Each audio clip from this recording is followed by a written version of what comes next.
If you all will stand and remove your hats, please, for the presentation of colors from the Davis County High School ROTC, and also the Pledge of Allegiance, which will be led by Commander Tyler Goad and Leadership Owensboro class.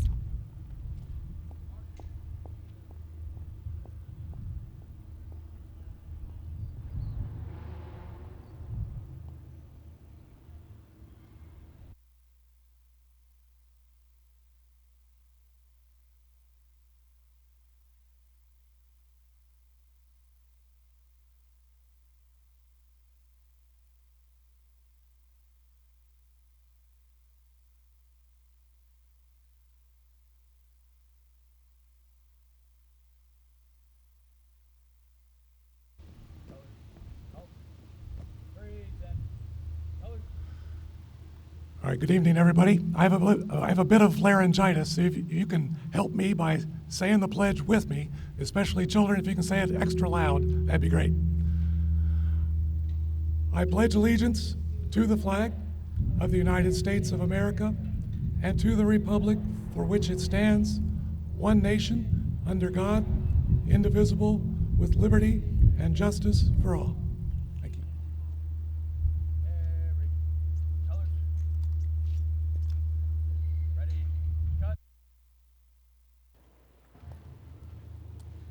Can we show our appreciation to our friends from our Davis County High School ROTC? Thank you.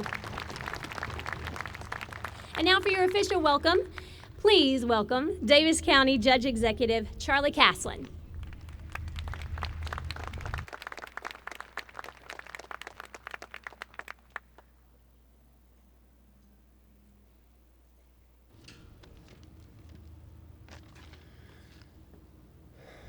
Good afternoon. Election Day is less than 2 weeks away, and Veterans Day follows 4 days later. I'd like to begin by recognizing all our veterans. So if you are where you could stand, I'd appreciate you standing or raise your hand so we can give you a round of applause and thank you.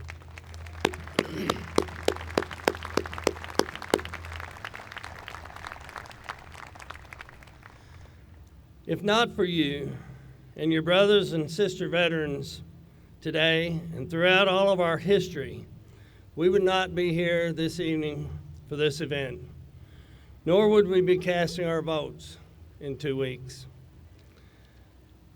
I want to begin by welcoming our candidates, those who have boldly put themselves in the limelight, hoping to come away with a win on November 7th, 2023.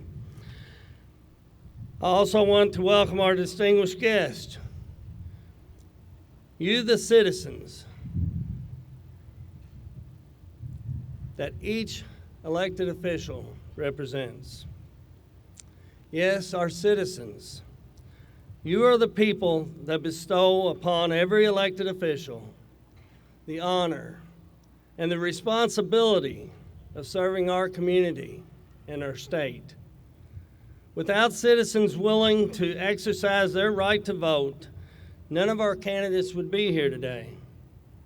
It serves as a solemn reminder that in our great nation, very important things are driven by very ordinary people. People who cast their ballots in hope of guiding our community and our state, ensuring justice for all, and protecting their fellow citizens. It is an honor to represent you and to have each of you here. Thank you.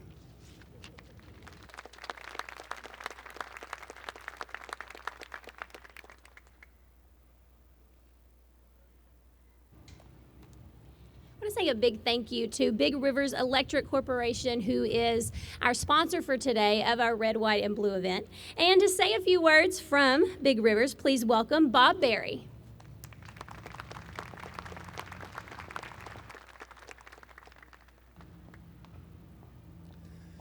Good evening, everyone, and thank you for attending this great event this evening. I want to thank Jacqueline and Candace and the Chamber for putting this on. Once again, Big Rivers is very proud and honored to be this year's sponsor for the Red, White, and Blue event. Big Rivers is equally proud to be a part of this Owensboro and Davis County community. We just opened up our new headquarters just a couple of blocks down the street. And the best news yet is we'll have a groundbreaking on Monday for our new $57 million Transmission Operations Center that'll bring 70 more jobs to Owensboro and Davis County.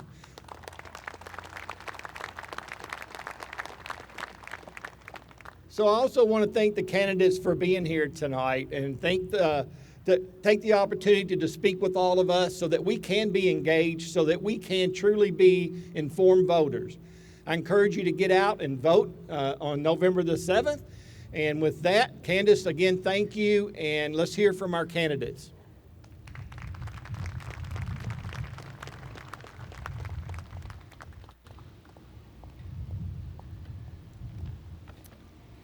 All right, I want to let everyone know our friends from the Fraternal Order of Police have hot dogs and hamburgers right over there in that blue tent. Please eat. They have worked really hard, and we really appreciate them always being here at Red, White, and Blue. Thank you for what you do. And make sure that you all get a snack before you head out. Want to go over some, that's right, yeah. Thank you. I want to go over, as always, some guidelines for today. The wind is not cooperating, so I apologize. I can do nothing about the wind. I want to say we always do ask a couple things from those who are here, and we thank you so much for being here, and thank you for supporting these candidates. But just a few guidelines here to go over. As always, we expect our attendees to show respect to all candidates, of course. No heckling will be tolerated, but applause is more than welcomed. Civil speech and dialogue are basic tenets of our republic. It's a family event.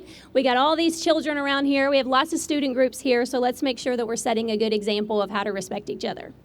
We do have an official timekeeper, our Madam Timekeeper up here in the front, and she will make sure that all of the candidates' speeches are timed according to their time limits for their candidate position. She's going to hold up a sign at the 1 minute mark and also the 30-second remaining mark, and then we'll actually stand up if time is up and you have not concluded your speech, so make sure we are paying attention to Miss Lottie down here. Candidates have been notified that if they are not present when it is their turn, they will not be permitted to speak. No stand-ins are permitted. And all local and state candidates were invited to attend today. Speeches will take place according to the candidate ballot position.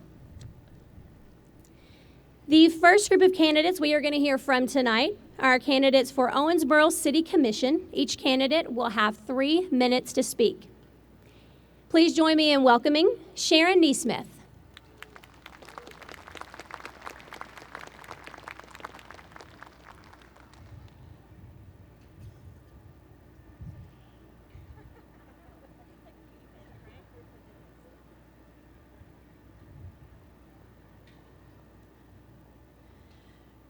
Good afternoon. I'm Sharon Neesmith, your current city commissioner, and I'm the general manager for the Hampton Inn and Suites downtown. Every day I get to hear from visitors about how wonderful and beautiful and friendly the city of Owensboro is.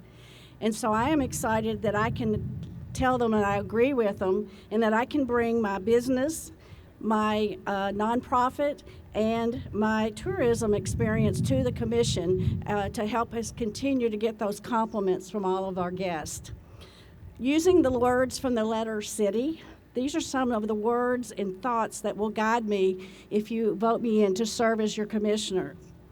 C is for collaboration, communication, and celebration. I, that stands by itself, it's for inclusiveness. Everyone counts. T would be for transformation, transparency, and trust. And the why, the what, who, when, and why, I will always end with the question, how can I help you? Current and previous city leaders and community members have set the stage that future leaders can be irrationally optimistic. That's a phrase from a dear friend of mine. That Owensboro can continue to grow, develop, and improve. I was actually very nervous about being the first speaker today. A few of you have told me just take a deep breath. I was really excited about being number one on the election ballot, and now I'm asking you to allow me to be your number one vote for city commissioner in November and to be your irrationally optimistic leader. Thank you all very much.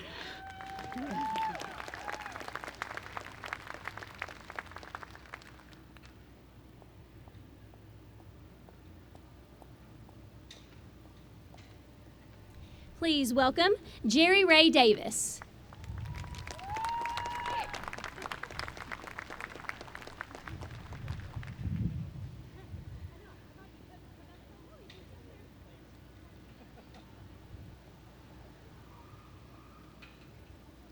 Hello, everyone.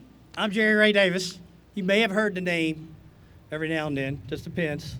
And I'm grateful to be here in front of y'all. Thank y'all for coming out. You know, I'm one of the 3 candidates for city commissioner. I'm a local businessman. I'm a local caregiver of our community, and I give back to our community because I believe in our people. We have a great set of communities here. We do. We have great families. We have great people. Our beautiful city is a place that we all call home and we like to come home to. And we want it to grow, and we want it to stay safe, and we want it to be reliable of our leaders doing what we ask them to do. As a city commissioner, I want to be your voice on the commission. I do not want to just table things I don't want to vote on. I want to be able to stand up and share your vision when we're moving the city forward. It's not about what I think. It's not about what my friends think. It's about what you think. Sometimes doing the right thing may not be the right thing for me, but it's still the right thing. And I will always do the right thing sitting on the commission. I chose to run to help the people. I want to be your voice. I want to talk to other commissioners. I want to reach over party lines. I want us to communicate and bridge that gap. We have a terrible, from what I understand, and I could be wrong, we have terrible communication with each other. Neighborhood associations don't know what other neighborhood associations are doing. Sector groups don't know what other sector groups are doing. People are saying these people are this way and these people are that way, but no one talks. What's worse, sometimes no one listens either. Our citizens of this community and our veterans are what built this town. They are the core. And we have to continue to look at our citizens, of the senior citizens and our veterans, and respect what they've done for us. Without them, there would be no Cornerstone, and there would be no city. As your city commission, I promise you one thing. I'll be your voice. I can't come in your communities and fix what's wrong. If I can be your voice on the commission, listen to you, and help our city grow. I thank y'all very much for having me today. Vote for Jerry Ray Davis, City Commissioner. Thank y'all.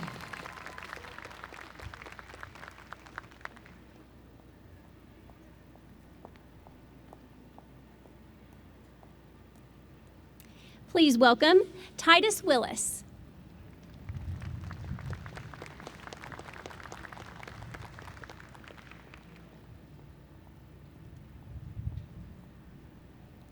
Hello everybody, my name is Titus Willis. I'm running for City Commissioner here in Owensboro. I feel like there needed to be a change, and I feel like I would like to advocate that change for you all. I've lived in Owensboro my whole entire life. I've seen it go through all of its stages. I've seen everything that everybody does for our community. I've seen us come together in the hardest times. And I'm willing to do everything I can to make sure that y'all's voices are heard from every form of city government all the way to Frankfort. I'm here today because I believe that a lot of youth feel like they can't do things that is unfeasible, that they may feel is unfeasible or unreachable. And today I'm here to take a stand. I feel like together we can come together and make a positive impact here inside of our community. I stand for our seniors, our youth, our veterans, the people who fought for our country. I want to see a difference. I want to see things better. I feel like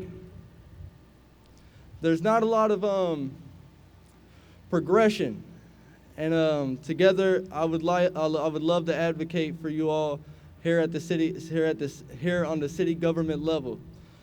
And I really hope to have y'all's vote for city commissioner.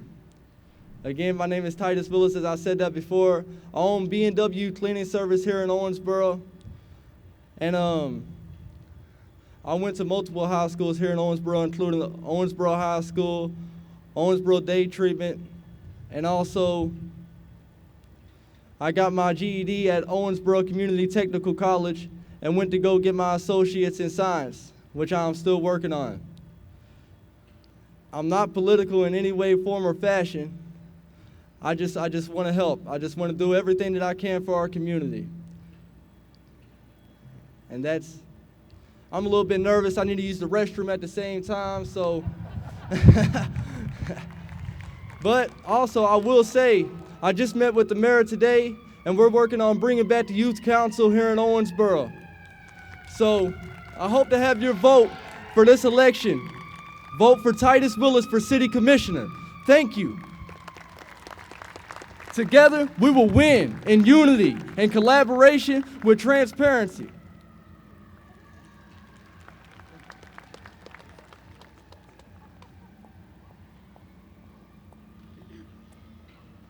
That concludes our candidates for Owensboro City Commission.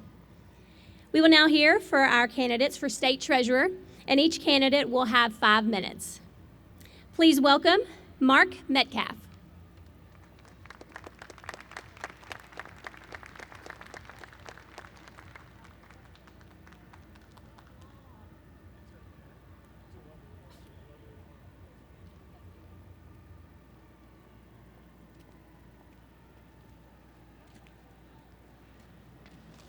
Hello, Owensboro. Hello, Davis County. It's a pleasure to be here tonight. I'm Mark Metcalf. I'm the Republican nominee for State Treasurer. I'm a prosecutor, a combat veteran, and I'm a conservative. And like you, I am deeply committed to Kentucky's future. Kentucky taxes too much, it spends too much, it borrows too much, and it saves too little. As your state treasurer, I'll never forget to protect Kentucky's taxpayers. My opponent says he's against tax relief for Kentucky's families. He says he's against balanced budgets and against coal. I won't forget how tough it is on families who must skimp to make ends meet and whose wages haven't kept pace with inflation. I'll insist that Kentucky state government live within its budget, just like Kentucky families have to live within theirs. And if Kentucky families have to tighten their belts, so should state government. Some of you here today are Kentucky retirees, or maybe your parents are. I won't allow our tax dollars and our pension dollars to be used to advance liberal and leftist agendas. Instead, I'll make sure our pension dollars bring profitable returns to our pensioners and their families. All of us here know that green energy has broken its promises. I'll do my part to keep Kentucky's coal fields open, providing jobs for hardworking Kentucky families and inexpensive energy for Kentucky's homes and farms and businesses. Financial literacy of our children is foremost. On my watch, our children will understand how our free enterprise system has lifted millions from the grip of poverty and into their own homes and careers and their own businesses. Finally, I'll find ways to save money, not spend money.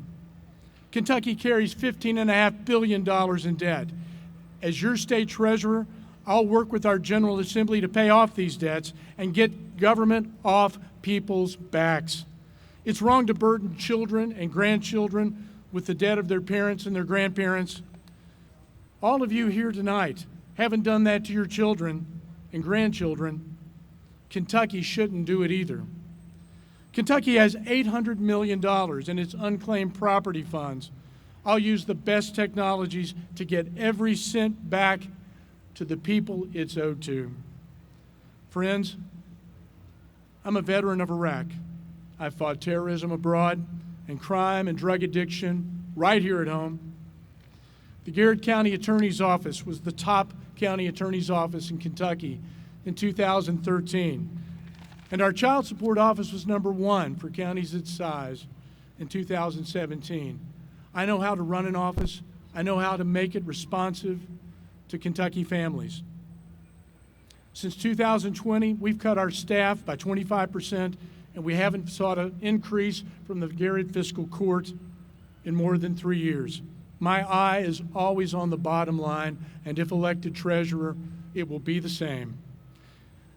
As treasurer, transparency and accountability will be the watchwords of our mission in the treasurer's office, and I'll never forget, it's your money and it's our Commonwealth.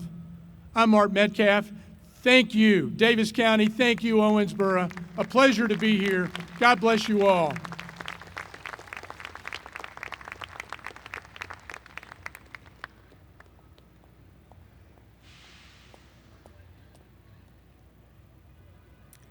Please welcome Michael Bowman.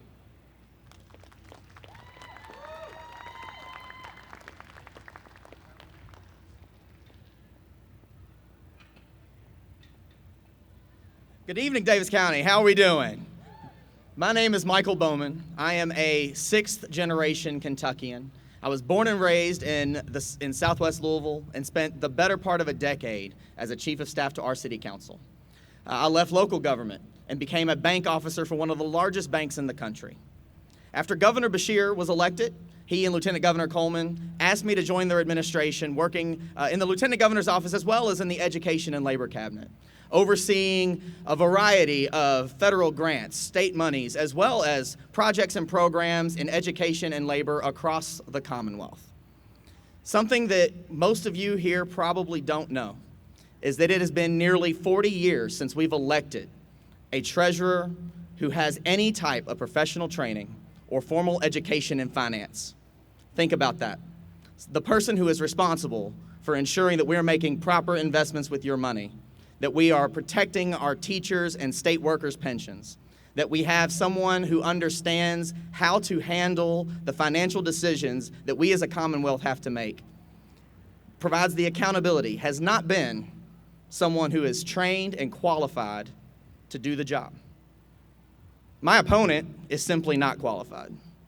I have shown through my working experience and through my background that I have the skills necessary to be your state treasurer on day one, making sure that we are holding our leaders in Frankfort accountable for what they do with your tax dollars each and every day, making sure that we are keeping the promise to our teachers by not attacking their pensions, that we are doing the right things with your money, investing in companies that hold themselves accountable, that we hold them accountable for pollution, for social responsibility for their customers and their employees. That's what the opposition wants you to do, is ensure that we are doing business with people that we shouldn't do business with. And that is part of why having someone in that office on day one is important, not only here in Owensboro, but for every county in Kentucky, ensuring that we're doing the right things day in and day out. Look, we've seen over the last 3 years what real leadership can bring to the Commonwealth. We've seen $30 billion of investment here in the Commonwealth. We are now the leader in electric vehicle battery manufacturing in the world because of the 2 plants that we have here. A record investment in our people, in our place, and making sure that we are setting our children up for success by providing the education and the job training necessary to compete in this economy.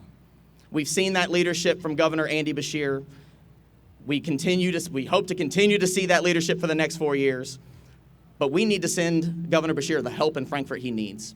The people like myself, people like Colonel Pam Stevenson and Buddy Wheatley and Sierra Enlow and Kim Reeder, to help him do the job that we are asking him to do, and that is lead our Commonwealth into the future and making sure that everyone here is set up for success, as well as their children and their grandchildren. That's what I'm asking you to do by going on November the 7th and voting, to ensure that we are building the Kentucky that we want to see, and that means giving this Democratic slate the vote that they need to win. My name is Michael Bowman, and with your help, I will be the next treasurer of the Commonwealth of Kentucky. Thank you so much.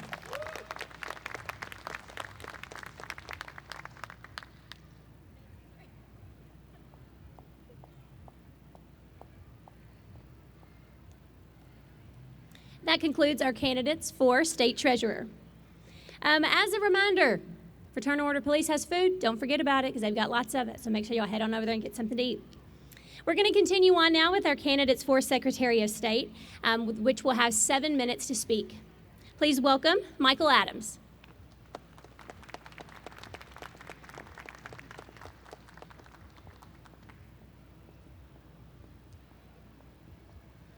Thank you, Owensboro, for coming out tonight. They gave me 7 minutes. I'm not going to use them. I want you to vote for me, right? Well, it's great to be back. When I stood at the same podium 4 years ago, our elections were disgraceful. We didn't require a photo ID to vote in our elections. We didn't know who was going to vote in our elections. Just the most basic security. We had the stingiest voting period of any state in America, just one 12-hour day to go vote. And the office was beset by scandals. The Secretary of State was criminally investigated by Attorney General Andy Beshear of her own party. She was convicted of ethics violations by the Ethics Commission appointed by now Governor Andy Beshear from her own party. That was unacceptable. Where's Kentucky today with respect to our elections? Now we actually require a photo ID to vote in our elections. Imagine that. We're like the rest of the country now, finally. We've quadrupled voting access. We've gone from 1 day to 4 days to vote, ending 170 years of voter suppression by the other party when they ran Frankfort. And there's no scandal. We have done more to make it easy to vote and hard to cheat in just 4 years than my predecessors did in 200 years. And we're just getting started. There's one question before you in this election for Secretary of State. The question is this: should I be fired? That's always the question if an incumbent seeks a second term, is should you fire the guy, right? So I put that to you. That's the question. My opponent's yard signs say fire Michael Adams, so we agree. That's the question, is should you fire me or not? So it's your decision. Should we fire the guy that saved the 2020 election in Kentucky just months onto the job, who actually built a model that became a model for other states during the pandemic so their voters could vote safely without fraud, without suppression, and without casualties? Should we fire that guy?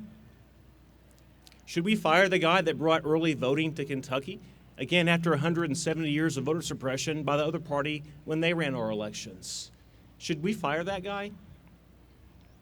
Should we fire the guy that brought paper ballots to Kentucky, a mammoth undertaking that took tens of millions of dollars and years of hard work? You remember here in Owensboro 4 or 5 years ago, you had a recount, but you couldn't do it because you didn't have any ballots. You just had electronic voting machines. Now every voter in Kentucky votes on a piece of paper, knowing that you can't hack a pen or a pencil or a piece of paper. And we have the speed of a quick count on election night, sure. We all want to know who won the races, including me.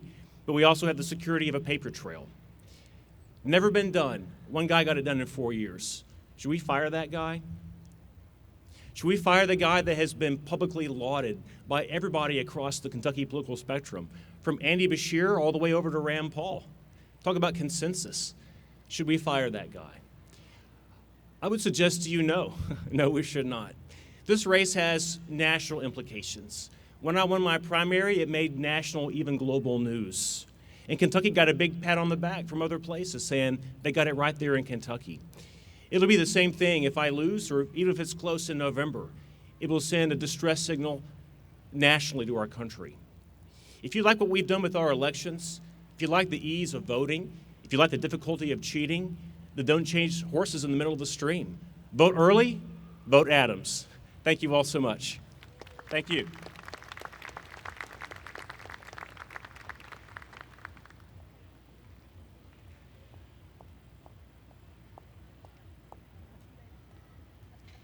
That concludes our candidates for Secretary of State. We'll now move on to candidates for governor. Candidates will have 10 minutes to speak. Please welcome Daniel Cameron.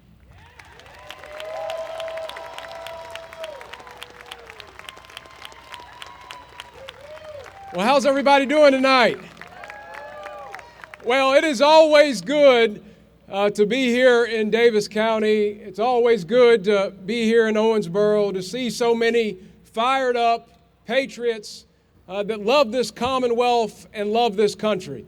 And I'm so grateful to be the Republican nominee for governor and to have this conversation. Look, I've been to Davis County a lot.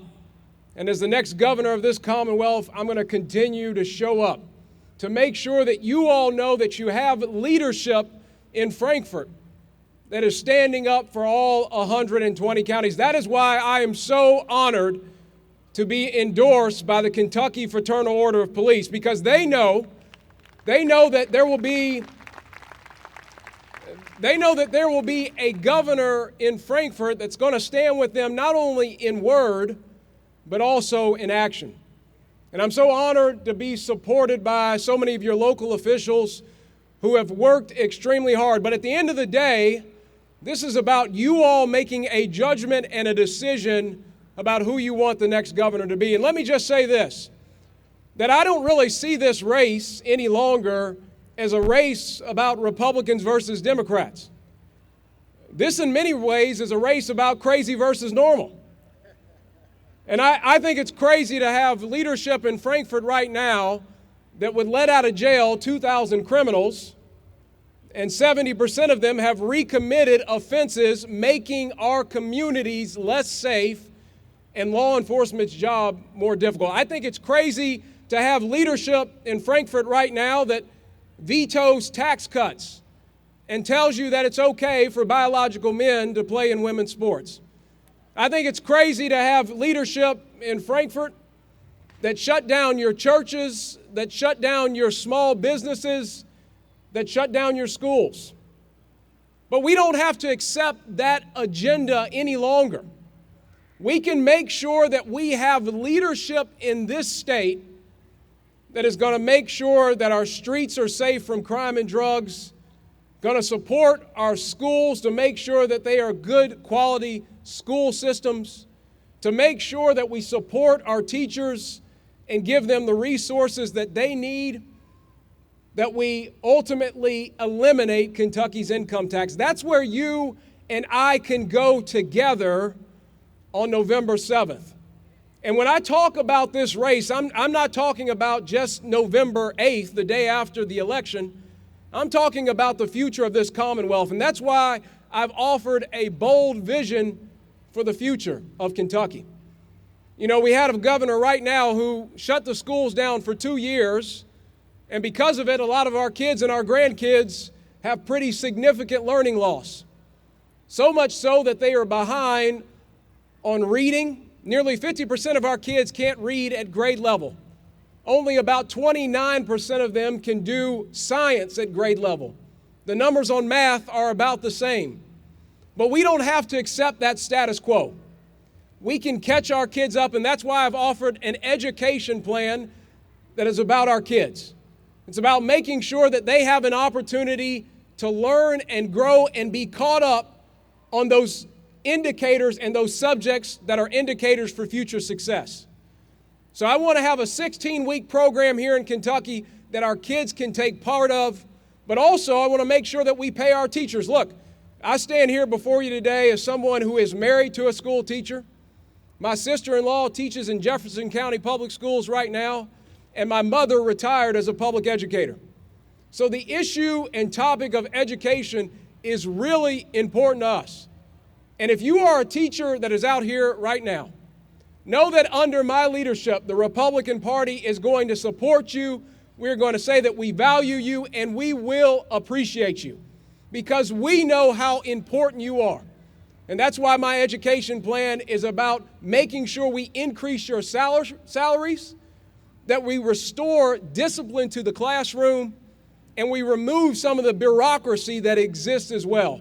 I know Mackenzie would often come home from school and talk about the professional growth plan, having to fill out the PGP.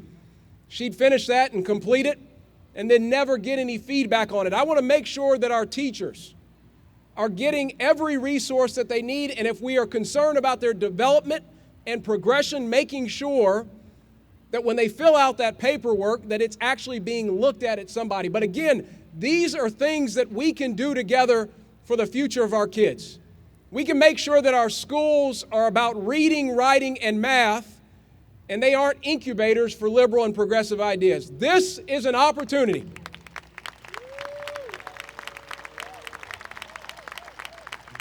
This is an opportunity for us together to cast aside the ideas of Republican, Democrat, and Independent, but just talk about making sure that we return this Commonwealth to a Commonwealth in which we embrace ideals that have propelled this nation forward since its inception. Those ideals being faith, family, and community. That is what is at stake on November 7th. That is what is at stake, and that is why I'm asking for your support. This Commonwealth has an opportunity to be the best and brightest version of itself. A Commonwealth that can be a shining city on a hill, a model and an example for the rest of the nation to follow. I hope you will join me on November 7th, and together we can say to the rest of the nation that we care about our values, that we want leadership in this state that is going to respect us whether we live in Pike County, Fulton County, or Davis County. That is what is at stake on November 7th. May God bless you, and God bless the Commonwealth of Kentucky. Thank you so much.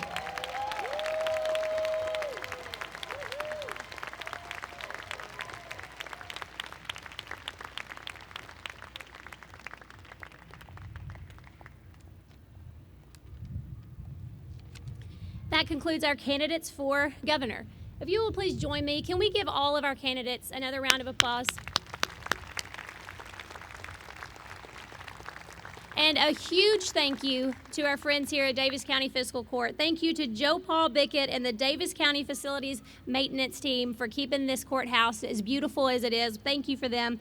Again, Fraternal Order of Police, thank you for being here. Thank you for being who you are, and thank you for the food. Make sure you go over and you get some food before you head out. I want to give a big thank you to the Chamber Advocacy Committee volunteers, the Board of Directors, and the incredible staff of the Chamber of Commerce for always making everything so seamless. And of course, our sponsor who made all of this possible. Thank you to Big Rivers Electric Corporation. And thank you all so much for being engaged citizens. Thank you for being here, and thank you for caring about Davis County. Election Day, November the 7th. Be there. November the 2nd through the 4th, early voting is at the Owensboro Sports Center. So if you can't make Election Day, make sure you stop by the Sports Center. Thank you all so much. Have a great night.